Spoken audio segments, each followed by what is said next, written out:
있습니다. 제가 봉독해 올리겠습니다.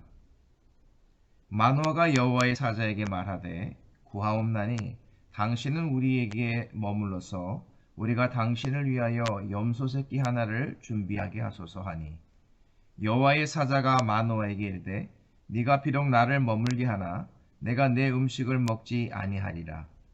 번제를 준비하려거든 마땅히 여호와께 드릴지니라 하니 이는 그가 여호와의 사자인 줄을 마노아가 알지 못함이었더라. 마노아가 또 여호와의 사자에게 말하되 당신의 이름이 무엇이니까? 당신의 말씀이 이루어질 때에 우리가 당신을 존귀히 여기리이다 하니 여호와의 사자가 그에게 이르되 어찌하여 내 이름을 묻느냐? 내 이름은 기묘자라 하니라. 이에 마노아가 염소 새끼와 소제물을 가져다가 바위 위에서 여호와께 드리매 이적이 일어난지라. 마노아와 그의 아내가 본즉 불꽃이 제단에서부터 하늘로 올라가는 동시에 여호와의 사자가 제단 불꽃에 휩싸여 올라간지라. 마노아와 그의 아내가 그것을 보고 그들의 얼굴을 땅에 대고 엎드리니라. 여호와의 사자가 마노아와 그의 아내에게 다시 나타나지 아니하니 마노아가 그제야 그가 여호와의 사자인 줄 알고 그의 아내에게 이르되 우리가 하나님을 보았으니 반드시 죽으리로다 하니 그의 아내가 그에게 이르되 여호와께서 우리를 죽이려 하셨더라면 우리 손에서 번제와 소제를 받지 아니하셨을 것이요 이 모든 일을 보이지 아니하셨을 것이며 이제 이런 말씀도 우리에게 이르지 아니하셨으리라 하였더라. 그 여인이 아들을 낳음에 그의 이름을 삼손이라 하니라. 그 아이가 자라매 여호와께서 그에게 복을 주시더니 소라와 에스다올 사이 마하네단에서 여호와의 영이 그를 움직이기 시작하셨더라. 아멘. 오늘 저는 기묘자로 오신 하나님이라는 제목으로 말씀을 전하고 함께 기도하려고 합니다. 오늘 성경 본문을 보시면 아이를 낳지 못하는 부부에게 찾아와서 아이의 탄생의 소식을 알리는 내용이 나오게 됩니다. 마치 복음서에서 보시면 마리아를 찾은 가브리엘의 모습을 보는 듯합니다. 그런데 이렇게 성경 속의 하나님은 항상 먼저 찾아와 알리시고 일하시고 성취하십니다. 그리고 자신이 누구이시고 어떤 분이신지를 보여주십니다. 본문 15절로 18절을 보시면 여호와의 사자를 보면서도 그가 누구인지를 알지 못하는 사람을 보게 됩니다. 그는 바로 아까 말씀을 드린 부부 가운데의 한 사람으로 그 이름은 마노아라고 부릅니다.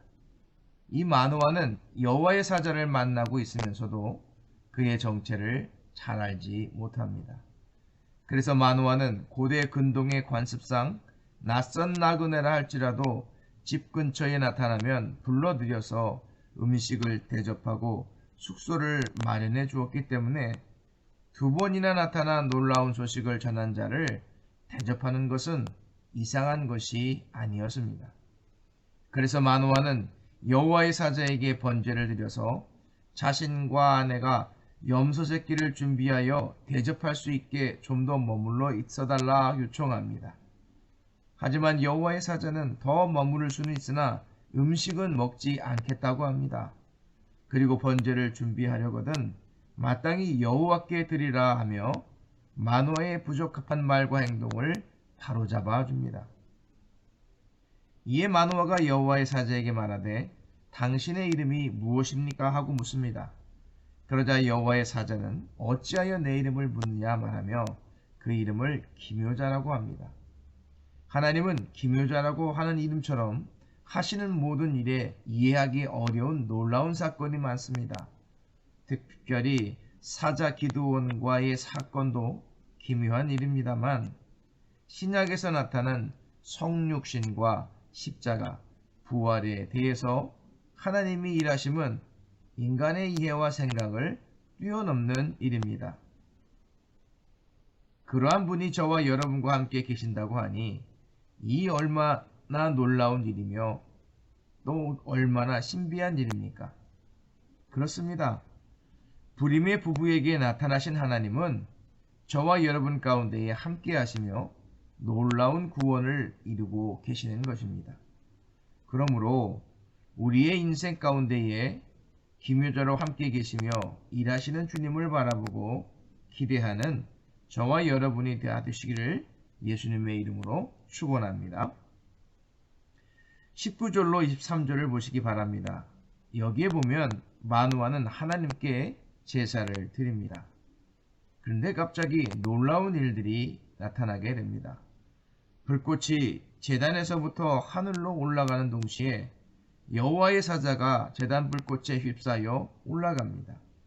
이것을 본 부부 가운데에 마누아는 하나님을 보았으니 반드시 죽으리로다 하며 근심합니다. 그러나 여기에 마누아의 아내는 여호와께서 우리를 죽이려 하셨더라면 우리 손에서 번제와 소제를 받지 아니하셨을 것이요 이 깜짝 놀랄 모든 일과 말씀도 우리에게 나타나지 않았을 것이라고 말씀합니다. 이처럼 제단을 불로 태우는 이적을 통하여 그 이름을 증명하고 하나님의 약속이 확실함을 증명하고 계십니다. 그렇습니다. 하나님의 이적은 그의 말씀과 행하심에 대한 확실함을 나타내고자 한 것입니다. 그래서 보는 이들로 하여금 믿음을 굳건하게 하며 어려움 가운데에서도 흔들리지 않는 것입니다. 그러므로 사랑하는 성도 여러분, 우리의 신앙을 주의 말씀 가운데 두며 그의 말씀을 따라 사시는 저와 여러분이 되시기를 간절히 부탁드립니다. 마지막으로 24절로 25절 말씀을 함께 보시겠습니다. 시작. 그 여인이 아들을 낳음에 그의 이름을 삼손이라 하니라. 그 아이가 자라매 여호와께서 그에게 복을 주시더니 소라와 에스다올 사이 마하네단에서 여호와의 영이 그를 움직이기 시작하셨더라. 기묘자이신 하나님은 약속대로 부부에게 아이를 주셨습니다. 작은 태양이라는 뜻의 삼손이라는 이름의 아이를 주셨는데 그 이름에 걸맞게 하나님은 그에게 복을 주시고 여호와의 영이 함께하도록 하셨습니다. 누구든 하나님의 이름을 믿음으로 받는 자는 그와 함께 하시며 그에게 놀라운 기묘자로서 계시는 것입니다.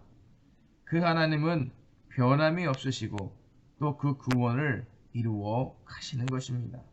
바라기는 우리의 삶 가운데에 기묘자이신 하나님께서 동행하는 은혜가 저와 여러분 가운데에 있으시기를 예수님의 이름으로 축원합니다.